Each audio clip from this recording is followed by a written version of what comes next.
The fifth edition of the Meghalaya Games saw traditional sports taking center stage as participants displayed exceptional skills in events such as Ra Mukra, Wapong, Sika and Maupoin.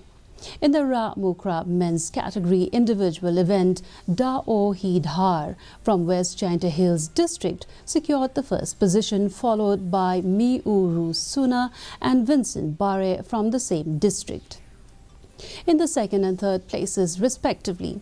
In the team event of Ra Mukra, West Jaintia Hills district bagged the first position. East Khasi Hills district emerged as the runners-up team.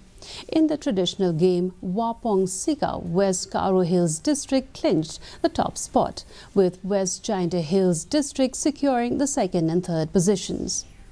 The traditional game Maupoin women's category showcased exceptional performances as East Khasi Hills district claimed the first position.